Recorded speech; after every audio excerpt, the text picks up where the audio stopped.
नमस्कार, मैं हूं अभिषेक नेचर क्लब से। आज मैं आया हूं गज्जूपुरवा में। ये सकरौरा ग्रामीण का एक पुरवा है और कर्नलगंज तहसील के अंतर्गत ये जो लखनऊ और गोंडा राजमार्ग है वहां से लगभग 2 किलोमीटर अंदर है। यहां से थोड़ी दूरी पर ही, आधी किलोमीटर की दूरी पर कटरा घाट है सरयू नदी का, जहां पर हम लोग हर संडे को सुबह सफाई अभियान चलाते हैं। और ये जो फार्म हाउस है ये है डॉक्टर आशीष गुप्ता का, जो ओशो के फॉलोअर हैं। आपका जो स्पिरिचुअल नाम है वो प्रेम निर्मल है और कैमरे के पीछे आप ही हैं। और आपके इस फार्म हाउस में मैं आया हूं और आपसे मैं बातें करूंगा। आप बहुत सारी जो एक्टिविटीज़ हैं नेचर के कंजर्वेशन के लिए उसमें लगातार ज़मीन से जुड़े हुए रहते हैं। सरयू अभियान में हर संडे को सुबह हम लोग साथ में मिलकर सफाई करते हैं। यहाँ फार्म हाउस पर आपने बहुत ही नेचुरल एनवायरनमेंट बना रखा है। जैसे आप देख रहे हैं दीवार पर इस तरह से ये बेलें चढ़ी हुई हैं और यहाँ चारों तरफ बहुत कई तरह के पौधे लगे हुए हैं। बहुत सारी बर्ड्स यहाँ पर आती हैं। और इसके अलावा यहाँ पर जो सबसे अच्छी चीज़ है वो ये है कि यहाँ पर आशीष जी बहुत कई तरह के जो फलदार स्थानीय प्रजातियों के पौधे हैं वो तैयार करते हैं, अपने आप ही तैयार करते हैं। यहाँ पर उन्होंने वर्मी कंपोस्ट का भी एक छोटा सा पिट बना रखा है और इस तरह से इन पौधों को वो लगातार अपने जो पेशेंट्स हैं उनको भी देते हैं, आसपास के बच्चों को देते हैं, स्वयं लगाते हैं इन पौधों को। और इस तरह से उनकी कोशिश रहती है कि ज़्यादा से ज़्यादा पौधे जो हैं वो आसपास लगें ताकि बर्ड्स को, ह्यूमंस को और सभी को बहुत ज़्यादा लाभ मिले इसका, और धरती पर हरियाली आए और जो प्रकृति को बचाने की जो हमारी मुहिम है वो सफल हो। बगल में ही सरयू नदी है, उसके किनारे भी आप लगातार पौधे लगाते रहते हैं। विभिन्न बहुत ही अलग अलग तरह की प्रजातियों के पौधे आपके पास हैं। तो आइए जानते हैं आशीष जी से ही कि किस तरह से उनके मन में ख्याल आया इस तरह का काम करने का, और पौधे वो क्यों लगाते हैं, किस तरह से वो पौधों को लगवाते हैं और कितना ज़्यादा सक्सेसफुल है उनका प्लांटेशन का जो अभियान है वो, और लोगों के लिए उनका क्या संदेश है। नमस्ते आशीष जी। नमस्ते। नमस्ते बाउर चाचा। भैया नमस्कार। नमस्कार। तो आप ये विभिन्न प्रकार के पौधे यहाँ पर तैयार कर रहे हैं, तो आपके मन में इस तरह के पौधे तैयार करने का ख्याल कहाँ से आया?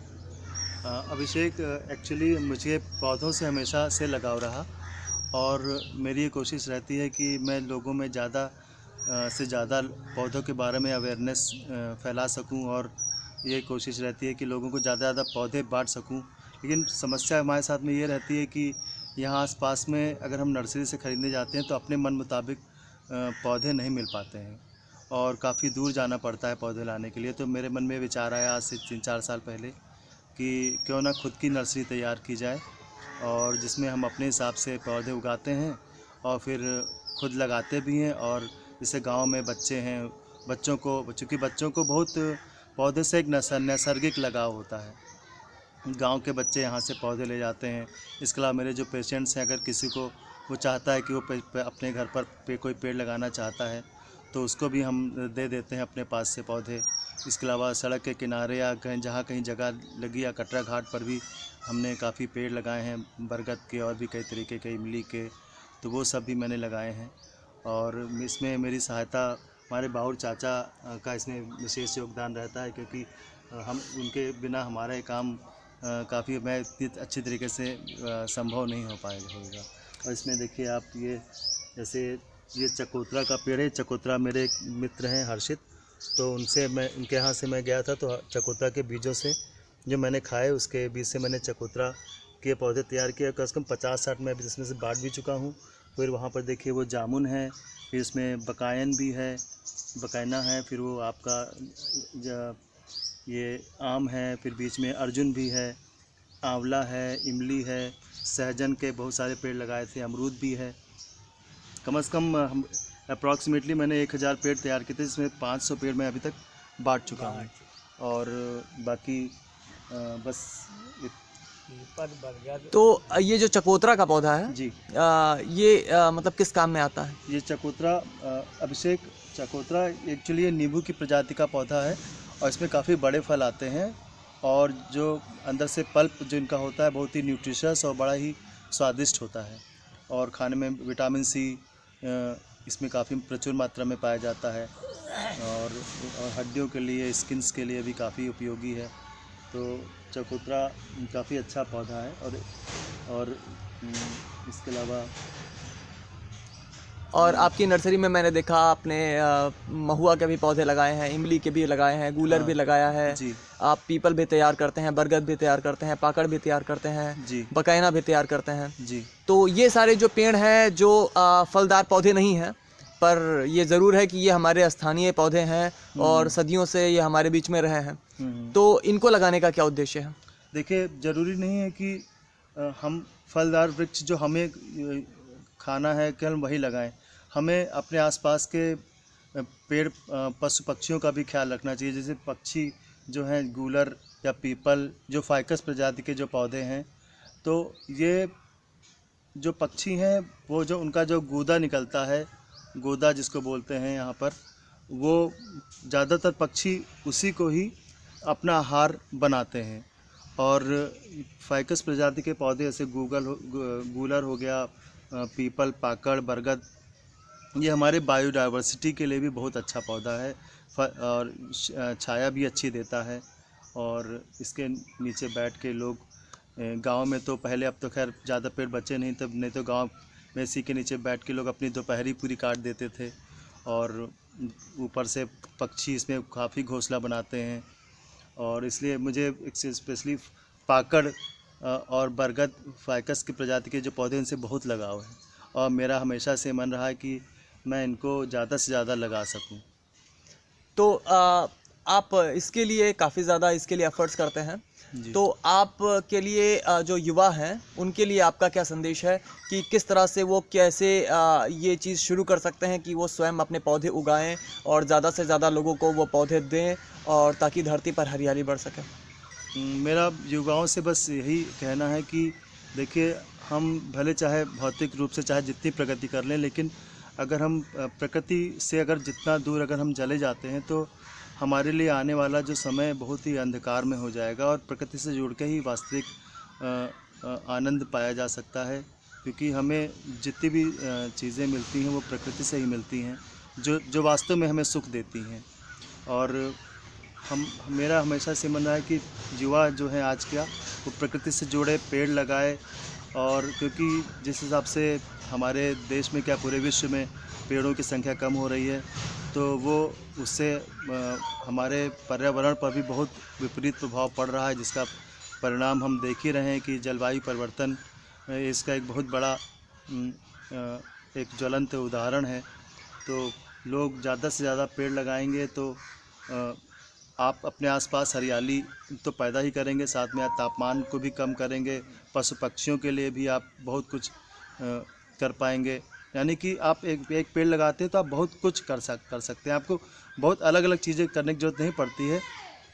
एक पेड़ ही अपने आप में इतना कुछ कर देता है कि अगर आप अलग अलग तरीक़ों से करेंगे तो वो आप उतना नहीं कर पाएंगे। तो पेड़ लगाइए और अपने आसपास के क्षेत्र को ज़्यादा से ज़्यादा हरियाली वहाँ पर पैदा करिए और अपने जीवन में और सबके जीवन में खुशहाली लेके आइए। बिल्कुल। तो जैसे आपने यहाँ पर चकोतरा के पौधे तैयार किए हैं, अमरूद के पौधे आप तैयार कर रहे हैं, आप जामुन के पौधे तैयार कर रहे हैं, लीची भी आप कर रहे हैं, आप कई तरह के फलदार पौधे और दूसरे पौधे भी तैयार कर रहे हैं।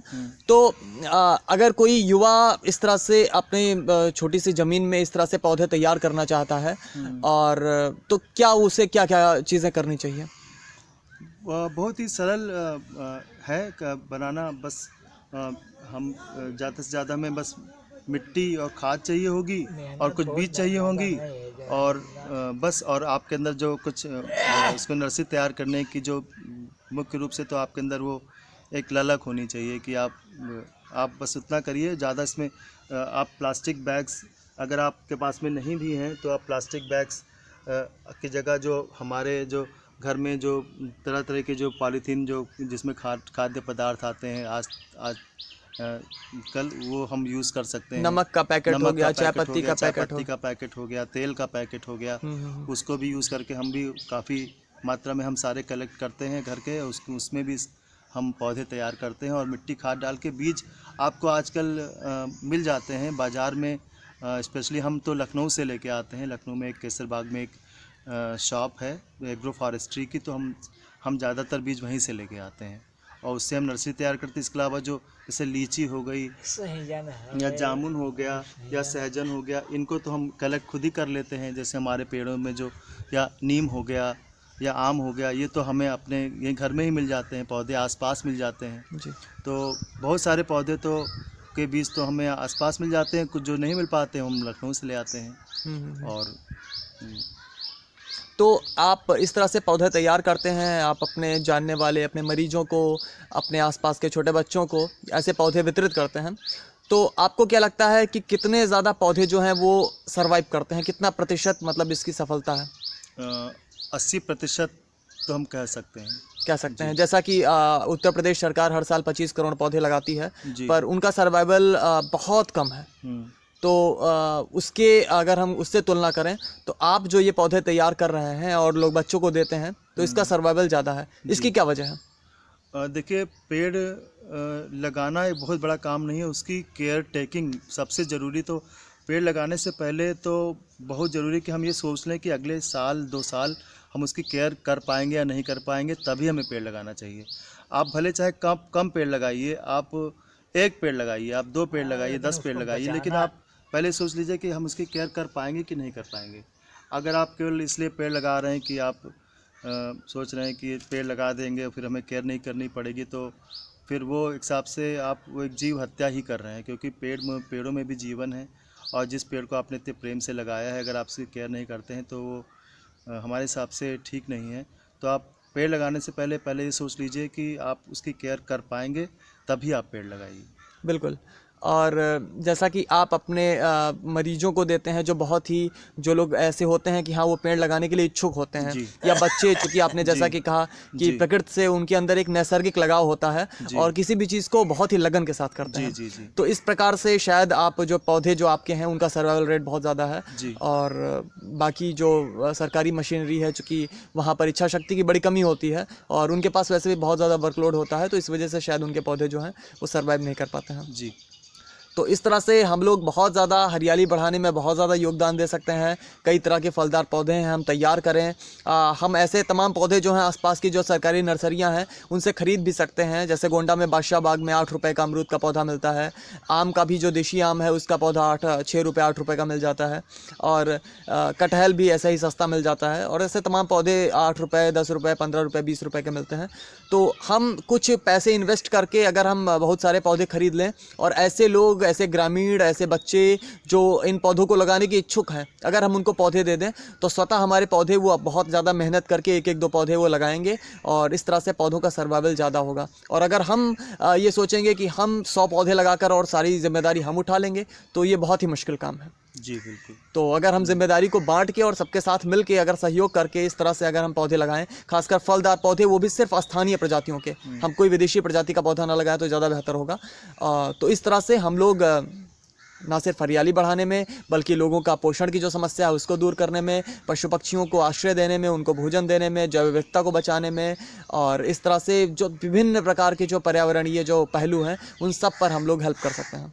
तो आपका बहुत बहुत धन्यवाद, आप बहुत ही अच्छा काम कर रहे हैं और आशा है कि जो लोग ये वीडियो देख रहे हैं वो सभी लोग आपसे प्रेरणा लेंगे और ज़्यादा नहीं तो अपने घर में 5-5, 10-10 पैकेट ऐसे पौधों के तैयार करेंगे और उनको ऐसे लोगों तक पहुँचाएँगे, उन पौधों को जो लोग लगाने के इच्छुक हैं।